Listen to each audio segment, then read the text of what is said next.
बिस्मिल्लाहिर्रहमानिर्रहीम। अस्सलामुअलैकुम नाज़रीन, मैं हूँ आम शहरी आरिफ हमीद भट्टी। आज लाहौर से मुख्तलिफ अहम तरीन ख़बरों के साथ। नाज़रीन, बदकिस्मती है कि कोई ख़बरें ज़्यादा अच्छी नहीं। हुकूमती और अपोजिशन के एक दूसरे के ख़िलाफ़ तीर अंदाज़ी अपनी जगह, लेकिन बाज़ गैर जानिबदार हल्के मुल्क की माशी सूरत हाल को गैर तसल्ली बख्श करार दे रहे हैं और कह रहे हैं इसी तरह चलता रहा मुल्क तो खुदा ना खास्ता श्रीलंका जैसे हालात खदशा है कि हो सकते हैं। गैर जानिबदार हलकों का कहना है कि पेट्रोल IMF से अभी तक मुआहदा ही कोई नहीं हुआ, उसके बावजूद मौजूदा हुकूमत ने 60 रुपये पेट्रोल की कीमत में इजाफा कर दिया। IMF से मुआहदा ही कोई नहीं हुआ, मौजूदा हुकूमत ने 10 रुपये बिजली की कीमत में इजाफा कर दिया, जिससे तूफान महंगाई का तूफान हर घर में आ चुका है। दूसरी तरफ इमरान खान साहब के इस वादे को, इस दावे की हुकूमत ने नफ़ी कर दिया कि इमरान खान साहब कह रहे थे कि हमारा रूस के साथ मुआहदा हो गया है, 30% कम कीमत पर पेट्रोल खरीदेंगे। वज़ीर आज़म पाकिस्तान मिफ्ता इस्माइल और मुस्लिम लीग नून के कायदीन ने दावा किया है कि ऐसा एक भी मुआहदा रशिया के साथ नहीं हुआ। दूसरा, पाकिस्तान के पास रशिया से फ्यूल खरीदने के पैसे ही नहीं। इस वक्त पाकिस्तान में गैर मुल्की ज़र मुबादला 10-9 अरब रुपये सिर्फ रह गए हैं। ये भी मुख्तलिफ ममालिक के हैं। खुदा ना खास्ता अगर रिजर्व इससे नीचे जाते हैं तो मुल्क को ख़तरा है। दूसरी तरफ हुकूमत और अपोजिशन दस्तों गिरेबान हुई है। नाज़रीन, ये भी कहा जा रहा है कि ये जिस मुल्क में कहा जा रहा है कि पेट्रोल की कीमत 310 रुपये IMF की शराइत हैं। मौजूदा हुक्मरान कहते हैं मुश्किल वक़्त गुजर गया। मुश्किल वक़्त आपने गुजरा नहीं, आपने अपना मुश्किल वक़्त 22 करोड़ आवाम के गले में फंदा डाल दिया। आपने अपने मुकदमात शरीफ फैमिली ने ख़त्म कर दिए। जो नैब में तरामीम की गई उसके मुताबिक 1985 से पहले तमाम मुकदमा ख़त्म हो जाएंगे। बर्डन ऑफ प्रूफ करप्शन करने वालों, मनी लॉन्ड्रिंग वालों पर होगा नैब की बजाय, और नैब जो कि गलत होगा। दूसरी तरफ साबिक़ वज़ीर आज़म इमरान खान ने कहा कि अगर इन नाहल नलायकों से हुकूमत नहीं चलनी थी, माशी बदहाली का ये हाल था, तो मेरी हुकूमत अमेरिकन साजिश के तहत गिराई क्यों। अब तो संभालना हुकूमत को मुश्किल है। और इमरान खान ने खुद अपने एक TV इंटरव्यू में कहा है कि उन्हें खदशा है कि हालात श्रीलंका की तरफ जा रहे हैं। और साबिक़ वज़ीर आज़म इमरान खान ने इस खदशे का इजहार भी किया है कि अमेरिका और सुपर पावरों की नज़रें पाकिस्तान का न्यूक्लियर पावर पर है। अल्लाह ताला पाकिस्तान का हामी और नासर हो और पाकिस्तान के ख़िलाफ़ साजिशें करने वाले निस्तो नाबूद हों। आप बात बद्दुआओं तक आ गई है। नाज़रीन, आपका तल्लक हो सकता है PTI से हो, इमरान खान साहब से हो, मुझे भी वो अच्छे लगते हैं, नवाज शरीफ से हो, जरदारी से हो, पीपल्स पार्टी जमीयत उलमा, लेकिन पाकिस्तान को मौजूदा 40 साल से गिद्धों की तरह इन्होंने लूटा और आवाम को गुमराह किया। हर हुक्मरान ने पाकिस्तान की तरक्की खुशहाली के लिए काम करने की बजाय अपनी ज़ात और अपने ख़ानदान को नवाजा, जिसकी वजह से पाकिस्तान आज IMF के आगे इतना मकरूज़ हो चुका है, इतना मकरूज़ हो चुका है कि उनके कहने के बावजूद भी, शराइत मानने के बावजूद भी हमारा उनके साथ एग्रीमेंट नहीं हुआ। कहा यह जा रहा है कि इस वक्त मुल्क में 42% जो पैसे हम कर्जा लेते हैं दूसरे मुल्कों का कर्जा उतारने और सूद उतारने के लिए वापस करना पड़ता है। 42% 100 रुपये में से बैरून मुल्क का कर्जा और सूद उतारने पर करना पड़ता है।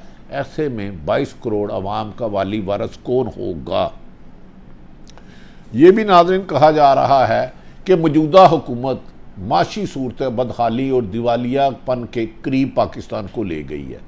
ऐसे में पाकिस्तान को बचाना किसी भी मुश्किल मरहले को अबूर करने के मुतरादिफ है।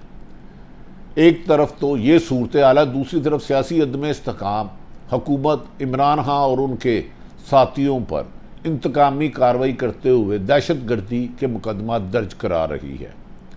महंगाई को कंट्रोल करने की बजाय अपोजिशन को काबू रखने के लिए उन पर झूठे मुकदमा दर्ज करा रहे हैं। शहबाज शरीफ कहते हैं मुल्क को मैंने बड़ी मुश्किल से, और मुफ्ता इस्माइल वज़ीर ख़ज़ाना कहते हैं हमारा पहला हदफ है कि पाकिस्तान को दिवालिया होने से बचाए और अवाम को दिवालिया कर दे। 310 पेट्रोल करने से और आटे की कीमत अगर 150 रुपये किलो चले जाती है तो अवाम का हाल क्या होगा। ऐसे में PTI के सरबराह इमरान खान ने कहा है कि मौजूदा हुकूमत इलेक्शन कमीशन से मिलकर धांधली का प्रोग्राम बना रही है। इलेक्शन कमीशन हमजा और मरियम नवाज से हुक्म ले रहे हैं। मुबैना तौर पर यह भी इतला है कि election commission, chief election commission के भाई सरगोदा से इलेक्शन लड़ रहे हैं और उसके लिए वो जालसाजी हल्का बंदियों में रद्दोबदल करें। ये मुबैना खबरें आ रही हैं। इमरान ने कहा है कि मौजूदा हुकूमत का अब मकसद सिर्फ इलेक्शन से धांधली जीतना है। जो वाशिंगटन अमेरिका से हुक्म आएगा इसके लिए ये लोग इलेक्शन से पहले ही धांधली का प्रोग्राम बना रहे हैं। इलेक्शन कमीशन के साथ मिलकर काम कर रहे हैं। हमें पता है छुट्टी वाले दिन इलेक्शन कमीशन कहां जाकर डिक्टेशन लेता है। मरियम नवाज और हमजा शहबाज से चीफ इलेक्शन कमीशनर आयात ले रहे हैं। जिस मुल्क का चीफ इलेक्शन कमिश्नर सियासतदानों से हदायत दे वहाँ शफाफ इलेक्शन नहीं, धांधली और अवाम के हक पर डाका डाला जाने की हिकमत अमली बनाई जा रही है। PTI के चेयरमैन इमरान खान के मुताबिक PTI के सरबराह ने इस मौके पर और कहा बातें कही कि हम पर इम्पोर्टेड हुकूमत मुसल्लत कर दी गई जिसके दौर में हर चीज़ महंगी हो गई है। इम्पोर्टेड हुकूमत मुल्क की बेहतरी और अवाम की खिदमत के लिए नहीं लाई गई बल्कि अमेरिका के गुलामों की हुकूमत और हुक्म, अमेरिका से जो हुक्म आता है उससे मानना इनकी मजबूरी है। इसीलिए अमेरिकन ख्वाहिश के मुताबिक पॉलिसियाँ बनाई जा रही हैं ताकि पाकिस्तान को डिफ़ॉल्ट की तरफ ले जाया जाए। उन्होंने इल्ज़ाम लगाया कि भारत अमेरिका का इत्तेहादी होने के बावजूद रूस से तेल खरीद रहा है और हमारी हुकूमत रूस से तेल खरीदने की बात की थी। इस वक्त हमारे ऊपर अमेरिकी गुलामों की जुर्रत नहीं कि वो रशिया से तेल खरीद सके। मैं होता तो रशिया से तेल। मौजूदा वज़ीर ख़ज़ाना कहते हैं रूस हमें आकर बताया कि वो कितना तेल देगा। तेल खरीदने की हमें ज़रूरत है तो क्या वो रूस हमें आकर बताएगा। हकीकत ये है कि अमेरिकन गुलामों की अमेरिका के डर से रशिया से तेल नहीं खरीदते। इस सिलसिले में मुस्लिम लीग नून की क़यादत ख्वाजा आसफ, मुफ्ता इस्माइल, ज़ुबैर मोहम्मद, शहबाज शरीफ कहते हैं कि साबिक़ वज़ीर आज़म ने हक़ाइक़ के बरक्स बात कर रहे हैं इमरान खान कि रूस से तेल ख़रीदने का कोई मुआहदा अभी तक नहीं हुआ, कोई एक डॉक्यूमेंट्स नहीं मिला। एक ऐसा सिर्फ एक हमाद हसन ने लेटर लिखा था जिसका अभी तक जवाब नहीं आया। और दूसरा, पाकिस्तान के पास डॉलर तेल खरीदने के डॉलर ही नहीं है, पैसे ही नहीं हैं तो ख़रीदना नामुमकिन है। हुकूमत और अपोजिशन की ये लड़ाई में गरीब आवाम की चीखें निकल चुकी हैं। खुदा इस पाकिस्तान को कोई बेहतर हुक्मरान दे। महंगाई इस कदर हो गई है कि जिसका बारे में जिक्र भी नहीं कहा जाता। कहा जा रहा है कि महंगाई कमो बेशतर हुकूमत दावा कर रही है 24% के, जबकि गैर जानिबदार हरके 50% से ज़्यादा महंगाई के दावे कर रहे हैं। इंडस्ट्री तकरीबन बंद होने के करीब आ गया। बिजली और तेल की कीमत के इजाफे के बाद पाकिस्तान की इम्पोर्ट ना होने के बराबर रह जाएगी। इमरान खान ने कहा है कि ये सिर्फ एक ही मकसद के लिए आए थे कि अपने मुकदमात ख़त्म करें। वो जो सच है, इमरान खान ने इस ज़ालिमों ने यह कहा है 85 से जितने मुकदमे ख़त्म हो जाएंगे, यानी कि शरीफ फैमिली और ज़रदारी बाइज़्ज़त बरी हो जाएंगे। उन्होंने नया कानून बनाया और सारे केस ख़त्म करेंगे। FIA पर खुद आकर बैठ गए जो FIA के मुल्ज़म है। FIA के अफसरों की तैनाती करें हैं। नैब का कानून ख़त्म कर दिया गया। डॉक्टर जवान मकसूद चपड़ासी दिल का दौरा पड़ने से हलाक हो चुके हैं। यानी नैब भी ख़त्म और शरीफ खानदान ज़रदारी के केसेस भी ख़त्म, इमरान खान का दावा है। PTI के सरबराह का कहना था कि मुखालफिन पर मुकदमा बनाना नून लीग का वतीरा है, लेकिन PTI इमरान खान और नून PTI के रहनुमा इनके साथ मुकाबला करेंगे और जद्दोजहद तक जारी रहेंगे। उन्होंने कहा, इमरान खान का दावा था कि हमारा मुल्क ज़राअत पर मबनी है, किसानों को सब्सिडी हमने दी। हमने यूरिया 132 अरब रुपये की सब्सिडी दी और हमारे दौर में यूरिया की कीमत 1700 रुपये की थी, जो मौजूदा हुकूमत में 2800 अरब रुपये की हो गई। यूरिया महंगी होने की वजह से ज़राअत पर फ़र्क पड़ेगा और हमने पानी पर पैसा खर्च किया, दरियाओं पर खुसूसी तवज्जो दी, लेकिन मौजूदा हुकूमत IMF को खुश करने के लिए उनके आगे घुटने टेक रही है। नाज़रीन, एक तरफ तो इमरान खान साहब की ये बातों में सच है कि मौजूदा हुकूमत जिस तजर्बे का दावा कर रही थी उसके बरक्स मुल्क को दिवालिया कर दिया है। इनके तजर्बे से जितनी महंगाई आज हुई है, तारीख की बुलंद तरीन सतह पर महंगाई पहुँच गई है। और जो गैर जानिबदार हल्के कह रहे हैं कि ये पेट्रोल 100 पहले 280 पे जाएगा, फिर 230 पे जाएगा और बिजली भी लेवी भी कीमत में बढ़ाया जाएगा।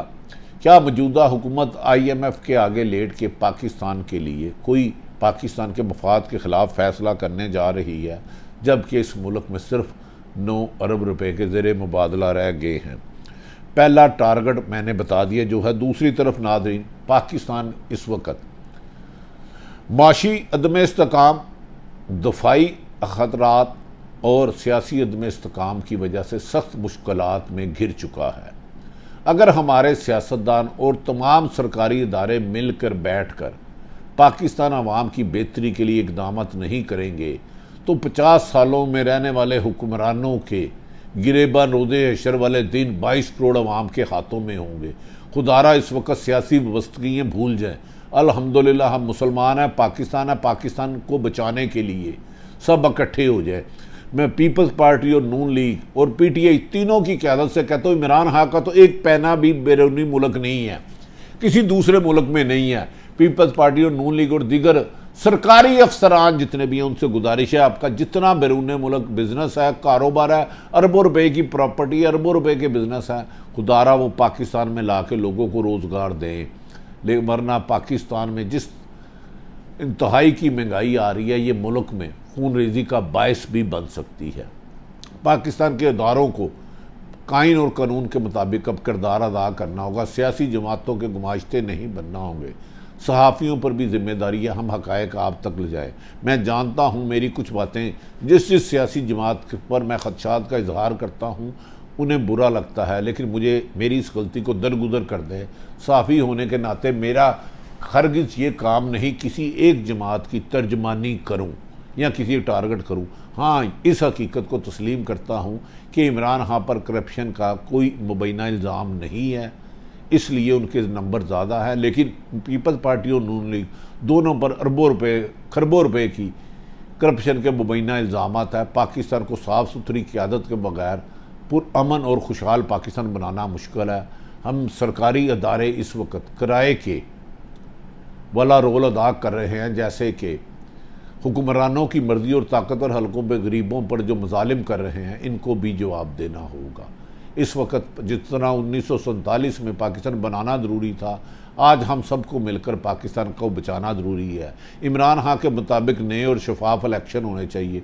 14 जमातें जो इत्तेहादी हैं वो आपस में इख्तलाफात का शिकार हैं, लिहाजा बेहतर यही है नए साफ शफाफ मौजूदा चीफ इलेक्शन कमीशन को तब्दील करके साफ शफाफ इलेक्शन करके अवाम के मुंतखब नुमाइंदे को हुकूमत दी जाए, जो मुल्क को बैरूनी गुलामों के अमेरिका और दीगर ममालिक की गुलामी से निकाल के पाकिस्तान की आज़ाद खारजा पॉलिसी बनाए और पाकिस्तान की अवाम और मुल्क के मफाद में काम करे। इसी में पाकिस्तान और पाकिस्तान की अवाम की बका है। सारी सूरत हाल आप तक रखी। पाकिस्तान का अल्लाह ताला हामी और नासिर हो। पाकिस्तान जिंदाबाद।